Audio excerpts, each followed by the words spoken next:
What's up guys, Troy here at Torchcraftmarine, and today we have something really exciting for you.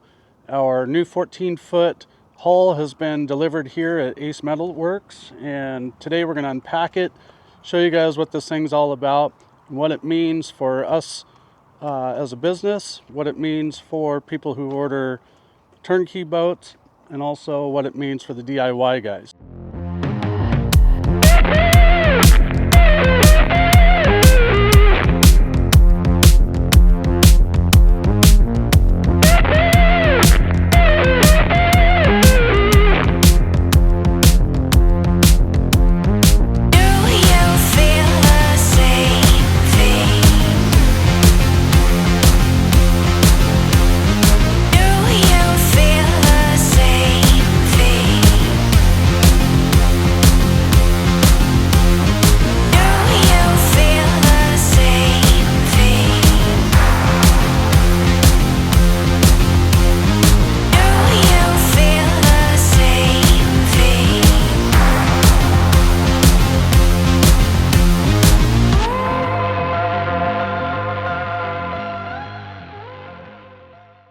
Okay guys, I'm standing here with Ryan, owner of Ace Metal Works, and I'm going to let him tell you guys what he does here at his company and how he's been a part of this kit development, and what we started with and what we have now, and some of the pros and cons of the Gen 1 14-footer, and now what we have in front of us are all new Gen 2 14.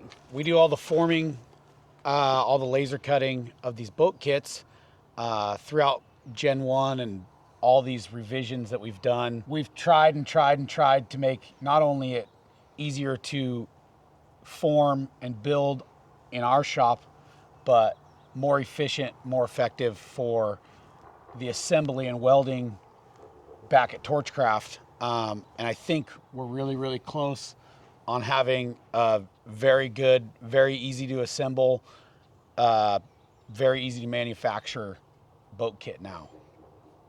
Yeah, we've actually used this designer on a boat we've built recently, and I was so impressed with it. I said, guys, we got to have you guys do us a 14-footer. So we have assembled three different manufacturers now, the big three on the market. I'm not going to say names, but you guys all know who they are, and a lot of them are great boats, but what they're all lacking is instructions, detailed drawings. The instructions suck, period. Anyone who's built a jet boat for themselves will know that and can attest to it. We're about to revolutionize that, not only for ourselves, but potentially bringing these to the market as a DIY kit. We haven't made a total decision on that yet. We want to assemble one of these first, make sure it's everything we've asked for, everything we dreamed of, and it goes together as good as we think it's going to go to. So let's get this thing unpackaged and see what it's all about. Let's get it going.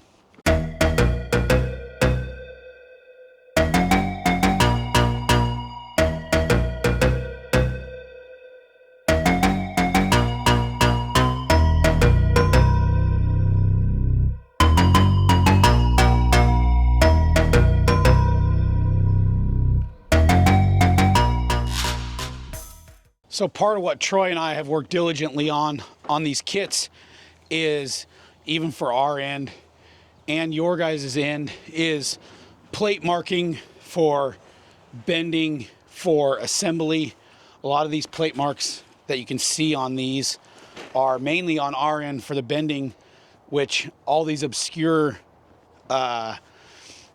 shapes and sizes, we can't really use the back gauge on the press brake, so it makes it really helpful to have all this bending laid out really well. Also on these sides, for assembly, a lot of the lines for lining up any of your build locations for your stringers, for your sides, for your pockets, for all the things are all marked on these kits, which is a big change from versions before till now. This is so nice. Everything is in alphabetical order. Every part number the thickness of the material, the name of the part. It's so good. Another thing that's going to help us and everyone involved in these is just being able to find pieces, having the part named, having it numbered. This list shows the quantity required, the part number that's printed on it, the series of aluminum, whether it's 1/4 inch, 125, 160, 3/16, the name of the part number, and if it requires forming or not. Yep. If we do decide to sell these as kits, the forming part won't matter because we'll sell them as formed kits. So any amount that can save us time is going to save our turnkey customers time, because we'll be able to turn these things around a lot quicker without sacrificing quality. We're actually going to increase quality and accuracy while increasing speed at the same time. So that's what makes this exciting. Every part has been redesigned, re-engineered in order to go together efficiently and work properly. I mean, this design has been computer modeled, flow tested, hydrodynamics, center of gravity. I mean, they covered everything. So this thing should be a very good performer. For example, we're sitting here looking at our sheet. We have this part X1 in front of us. We know there's quantity 1, part number is X1. It's 160 material, 50/52. It's a FT body. I don't know what that is yet, but we'll figure it out. And it does get formed. Right here, we have our X1 part number, and then we have our bend degrees on it. Actually, I know what FT is. It's fuel tank. So that's our fuel tank bottom right there. How simple is that? This looks like a passenger side window. Notice it's one piece. Just that reduces welding. I mean, typically this whole joint here has to be welded. The fit up is a lot more difficult on a 2-piece window versus 1 piece. So just little tunes and tweaks like this are going to speed up the process. Good as the big one. I think it will. Yeah, I think so too. Yeah, they killed it on the layout lines. We have It's way better. Tells you exactly where to drop your transom in. Here's We have where our Z-bend stiffener lines all laid out there. Gunnel supports are laid out for us, floor supports, kick plate location, and here's a big one. We're going to offer headlights on the 14-footer now, the recessed. We haven't been able to do that just because with that old pickle fork design, it looked awful. We had to put it so far below the natural body line of the boat that the headlights would just barely be out of water. So that was kind of disappointing to a lot of our customers or potential customers. So we decided to at least put the layout lines on there, so versus having them pre-cut. So now we can cut these lines out, or if it's a DIY kit, if you want the headlights, just order it with the buckets. It's snowing out here. fucking cottonwoods. Well, that means the springers are in the Willamette. Remember, then we laser cut that template that laid on it to get us marked. Oh man, those things were a battle. We learned a lot. We learned a lot, yeah. What not to do. Well, and then these guys, they also know a lot more than anybody else too. Yeah, which absolutely. These guys have, it's nice to be able to put your input in and have them actually do what you want. yeah, they listen and they deliver, and I've just been so impressed with it. I can't wait to see how this all goes through the shop.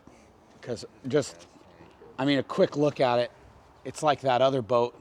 Everything's marked so good. I mean, we didn't even use the back gauge at all on your big boat. Right. Because everything's so good, well marked. Yeah, and I assume you use the center Yep.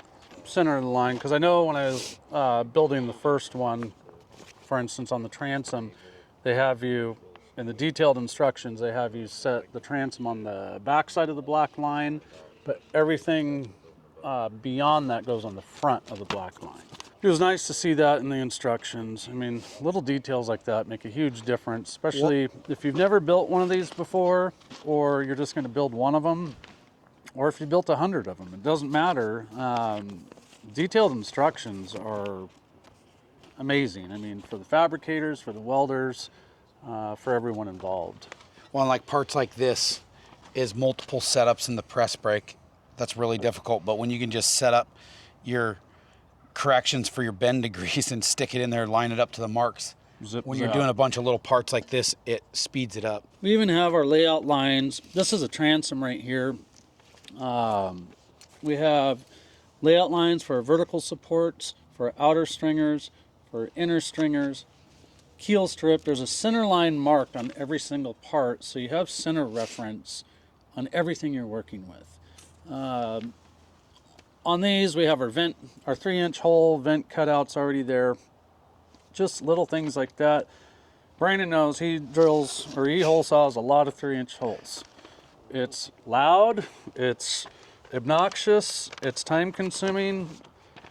But why didn't they router it out? That's a good question. That's a good question. So that might have been wrong layer. That might have been a wrong layer. So this is why we are going to build one of these first before we offer them to the public. It's just little simple things. We can change that hole to an inside cut profile layer. Now that 3-inch hole is already there for the vents. So Which always needs to be there. which always needs to be there. So They we're must going to put- be the guinea pig on our dime before we take your guys' money and let you be the guinea pigs. That's the right thing to do. So on that note, okay guys, this is a big deal to us. So we have competitors saying they're made in America, but they're using Canadian parts. We, as you can see, are using US sourced aluminum for this entire kit, fully assembled in the United States. I don't think any other kit manufacturer can say that right now. So if you want to support the US, get one of our kits or one of our boats. We're gonna walk over here and meet up with Wade on the press brake and see what he's got going on. So we've got all of our parts sorted. We got 2 boats worth here. So we're getting them all deburred. The router does leave a sharp edge on some of these, so instead of cutting ourselves a million times, we're going to deburr them now before they go into the press brake. The press brake over here getting programmed for one of the first parts going in. This guy makes it look easy. It looks like we have a gunnel support right here. Just like that.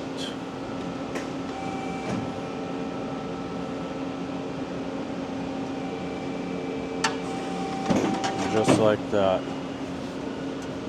She's a beaut, Clark. As we all know, if you stand over someone's shoulder, they're going to make a mistake. So we're going to leave this guy alone and let him get to it, and on to the next part. Well, all that forming is getting done. We're going to check out their new laser here. They're actually cutting some parts for our DIY kits. I think we have some dashboards and whatnot.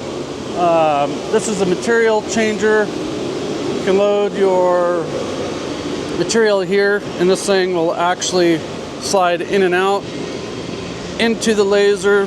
They have this pretty interesting invisible fence. It's called a light guard, I believe. Light curtain, that's what it is. It's a series of mirrors.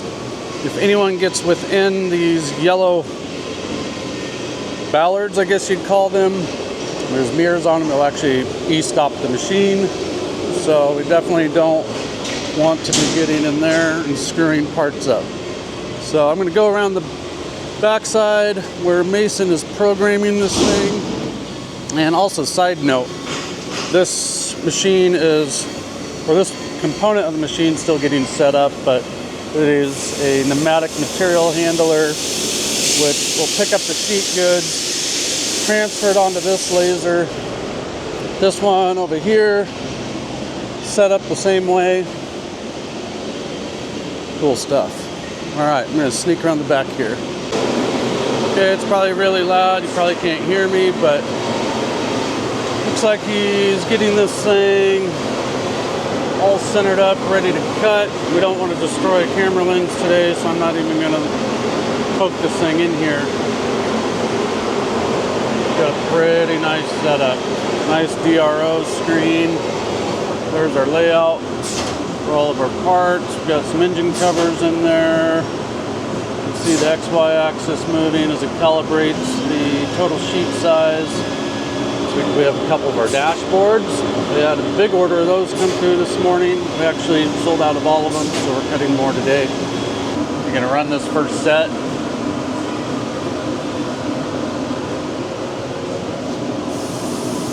Well, let's hope these green filters save this lens.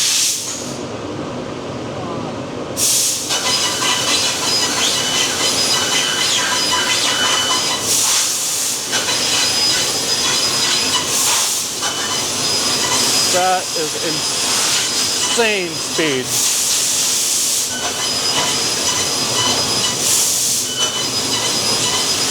That was freaking wild. Okay guys, I'm going to do my best to stay out of these guys' way. They have a lot of work ahead of them in order to get us these two first prototypes ready to go. Probably going to kill the video here, head back to the shop.